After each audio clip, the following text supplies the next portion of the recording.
आप सभी को प्रणाम करता हूं, मंच को प्रणाम करता हूं। सबसे पहले तो कलाकार की महफिल को एनिवर्सरी की और भाई साहब को जन्मदिन की बहुत बहुत बधाई। मैं कविता पढ़ता हूं। कविता पढ़ने से पहले थोड़ा माहौल बनाने की कोशिश करते हैं ना। मैं शिक्षक हूं, मैं पढ़ाता हूं बच्चों को, तो बहुत बढ़िया, अच्छा लगा। तो ऐसे बच्चों को भी कोई ना कोई तो पढ़ाएगा ही भाई साहब ना। तो जब हम पढ़ रहे थे तो हमें जयशंकर प्रसाद पढ़ाए जा रहे थे, तो मैं कविता पढ़ रहा था कि हिमाद्रि शुंग त्रिंग से प्रबुद्ध शुद्ध भारती समय प्रभात समुज्ज्वला स्वतंत्रता पुकारती अमर्त्य वीर पुत्र हो दृढ़ प्रतिज्ञ सोच लो प्रशस्ति पुण्य पंथ है बढ़े चलो बढ़े चलो बढ़े। लेकिन अब सीबीएसई एक संस्था है हमारे देश की, वो काम करती रहती है, पाठ्य पुस्तकें बदल जाती हैं, पाठ्यक्रम बदल जाता है। अब बच्चों की भाषा ऐसी हो गई है, अगर जयशंकर प्रसाद पढ़ाएं तो शिक्षक को समझना है, बच्चों को तो कहाँ ही आएगी। तो अब हम आसान कविताएं पढ़ा रहे हैं। कविता अच्छी है लेकिन भाषा देखो कि सुबह सुबह कोहरे से भरी सड़क, मैं देखता हूं बच्चे काम पर जा रहे हैं। इसे विवरण की तरह नहीं, इसे प्रश्न की तरह लिखा जाना चाहिए, बच्चे काम पर क्यों जा रहे हैं। भाषा बहुत आसान हो गई। तो मैं 50 साल बाद की कल्पना कर रहा हूं कि 50 साल बाद फिर सीबीएसई फिर रिफॉर्म करे, फिर किताबें बदलें। अब बच्चों को यह भी नहीं समझ में आ रहा। फिर हम पहली कविता पढ़ा रहे हैं, ब्लू आइज हिप्नोटाइज तेरी कर दी है मैनू, आई स्वेयर छोटे ड्रेस विच बॉम्ब लग दे मैनू। तो फिर शिक्षक पढ़ा रहा है कि प्रस्तुत पंक्तियां हमारे समय के प्रसिद्ध कवि यो हनी सिंह द्वारा रचित हैं।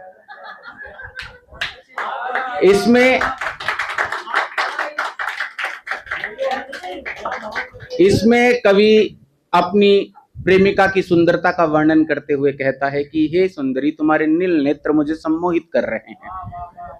आई स्वेयर छोटी ड्रेस विच बॉम्ब लग दी मैनू, मैं शपथ पूर्वक कहता हूं तुम न्यूनतम वस्त्रों में विस्फोटक सामग्री प्रतीत हो।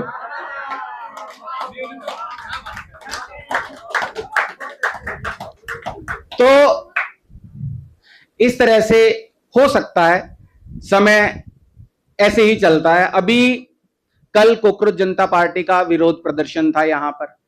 कोकरोच जनता पार्टी वाले मांग कर रहे हैं कि धर्मेंद्र प्रधान इस्तीफा दें। गलत मांग कर रहे हैं।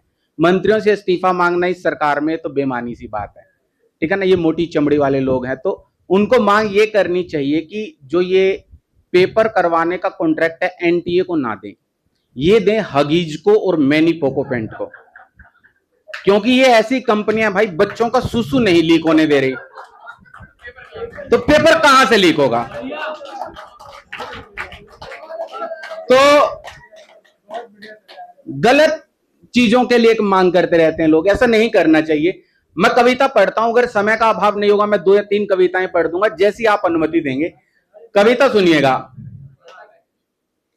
कि ना मैं अल्फा ना मैं बीटा ना मैं गामा लिखता हूं, ना मैं अल्फा ना मैं बीटा ना मैं गामा लिखता हूं, चांद को रोटी लिखता हूं मैं चंदा मामा लिखता हूं। ना मैं अल्फा ना मैं बीटा ना मैं गामा लिखता हूं, चांद को रोटी लिखता हूं मैं चंदा मामा लिखता हूं, भरी सड़क के कोने पर मांग रहा एक बच्चा भीख, भरी सड़क के कोने पर मांग रहा एक बच्चा भीख, हाकिम को लानत लिखता हूं मैं और हंगामा लिखता हूं, हाकिम को लानत लिखता हूं मैं और हंगामा लिखता हूं। लिखते हैं वो सभी कसीदे, लिखते हैं वो सभी कसीदे, लिखते राजाओं के गान, जिसको गोदी मीडिया कहा जाता है, कि लिखते हैं वो सभी कसीदे, लिखते राजाओं के गान, मेरी कलम की स्याही से चीख रहा है हिंदुस्तान, कागज कलम पे पहरा है, कागज कलम पे पहरा है, देखो कितना गहरा है, मुद्दों की गठरी लेकर सच कोने में ठहरा है। कागज कलम पे पहरा है, देखो कितना गहरा है, मुद्दों की गठरी लेकर सच कोने में ठहरा है, ठिठुर रहा है गणतंत्र, ठिठुर रहा है गणतंत्र, भीड़ बन गया जनतंत्र, बुद्धि वाले खानों में बैठ गया है विषतंत्र। एक तरफा सब सोच रहे, एक तरफा सब सोच रहे, एक दूजे को कोस रहे, जिन पर जिम्मेदारी है देखो लूट वे मौज रहे। एक तरफा सब सोच रहे, एक दूजे को कोस रहे, जिन पर जिम्मेदारी है देखो लूट वे मौज रहे। मौज लूटते चेहरों को मैं आंख का तिनका दिखता हूं, मौज लूटते चेहरों को मैं आंख का तिनका दिखता हूं। हाकिम को लानत लिखता हूं मैं और हंगामा लिखता हूं, हाकिम को लानत लिखता हूं मैं और हंगामा लिखता हूं। ना मैं अल्फा ना मैं बीटा ना मैं गामा लिखता हूं, चांद को रोटी लिखता हूं मैं, चंदा मामा लिखता हूं। एक और कविता पढ़ दूं मैं, अगर समय का अभाव ना हो तो। हाँ, धन्यवाद। पिछले दिनों एक राजनीतिक दल के नेता थे, वो काफी चीजों पर बोलते थे कि समोसा महंगा है और सिम कार्ड है 28 दिनों की बजाय 30 दिन का होना चाहिए। तो एक बहुत बड़े राजनीतिक दल ने उस छोटे राजनीतिक दल के बड़े होते हुए नेता को अपने दल में शामिल कर लिया और उस राजनीतिक दल के समर्थकों ने अपने राजनीतिक दल के सबसे बड़े नेता को इस दौर का नायक घोषित कर दिया। अब नहीं बोल रहे, वो पेपर वेपर लीक हुआ, अब नहीं बोले वो, क्योंकि वो समोसा वमोसा खा के चाय पी लेता ना आदमी तो सो जाता है, तो आदमी को नींद आई जाती है चाय समोसे से। तो कविता का शीर्षक है दौर। आप कविता को समझने की कोशिश कीजिएगा, कविता कैसे काम करती है और कविता कहां पहुंचती है। कविता का शीर्षक दौर है। हर दौर चुन लेता है अपना नायक, हर दौर चुन लेता है अपना नायक, हर दौर चुनता है अपना खलनायक। हर दौर चुनता है अपने तौर तरीके, सिखाता है हर दौर नए नए सलीके, हर दौर पैदा करता है कुछ लतीफे। हर दौर निकालता है इतिहास से कोई जिन्न, हर दौर निकालता है इतिहास से कोई जिन्न, करता है हर दौर कुछ ना कुछ छिन्न भिन्न। हर दौर करता है अपनी श्रेष्ठता का दावा, हर दौर करता है अपने दौर का दिखावा। हर दौर बनता है संस्कृतियों का वाहक, बनता है हर दौर सभ्यताओं का नायक। हर दौर पैदा करता है पूर्व से अधिक घृणा, हर दौर पैदा करता है पूर्व से अधिक घृणा। रहता नहीं कोई दौर लोभ लालच के बिना, हर दौर हर बात के मायने बदल देता है, हर दौर नजरिए और आईने बदल देता है।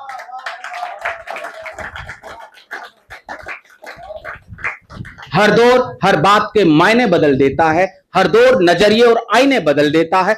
हर दौर सत्य को थोड़ा और झुका देता है, हर दौर सत्य को थोड़ा और झुका देता है, असत्य को हर दौर सत्ता पर बिठा देता है। हर दौर आदमी से ख्वाब छीन लेता है, हर दौर आदमी से ख्वाब छीन लेता है। हर दौर वाद्य यंत्रों से राग छीन लेता है, हर दौर मनुष्यों को नए भेद देता है, हर दौर कवियों को नए खेद देता है। हर दौर हर बात में अव्वल ही रहता है, हर दौर में मुकम्मल ही रहता है, हर दौर में मुकम्मल ही रहता है। पर हर दौर में कुछ ना कुछ कमी रह जाती है, पर हर दौर में कुछ ना कुछ कमी रह जाती है। कितनों की आंखों में नमी रह जाती है, दया करुणा मानवता पीछे छूट जाते हैं, वही पुराने दुख अपने छूट जाते हैं। हर दौर एक नया इतिहास लिख जाता है, हर दौर का दुख तारीख में छिप जाता है। प्रभुत्व हर दौर का हर दौर में बिक जाता है, प्रभुत्व हर दौर का हर दौर में बिक जाता है। शायद हम पिछले दौर से बेहतर दौर बनाएं, शायद हम पिछले दौर से बेहतर दौर बनाएं, शायद हम मानवता को जीवित रख पाएं। उम्मीद तो रख सकता हूं पर विश्वास नहीं है, उम्मीद तो रख सकता हूं पर विश्वास नहीं है। हम बन जाएं इंसान हमारी औकात नहीं है, हम बन जाएं इंसान हमारी औकात नहीं है। धन्यवाद। अभी बहुत से लोग प्रेम पर पढ़ रहे थे, प्रेमिका मिल गई बिछड़ गई, बहुत अच्छा विषय है, प्रेम पर लिखा जाना चाहिए। लेकिन मैं निजी रूप से ऐसा सोचता हूं कि जब व्यवस्था इतनी बीमार हो तो प्रेम पर लिखना बेईमानी हो जाता है। मेरी अधूरी पड़ी कविता का एक प्लॉट है, मैं वो 2 लाइनें सुनाता हूं फिर इजाजत लेता हूं आपसे। कि एक बच्चा भूखा मरता है, एक बच्चा भूखा मरता है, एक बच्ची लूटी जाती है, एक बच्चा भूखा मरता है, एक बच्ची लूटी जाती है। मैं सोच रहा हूं किस कोने से प्रेम की कविता आती है, मैं सोच रहा हूं किस कोने से प्रेम की कविता आती है। धन्यवाद।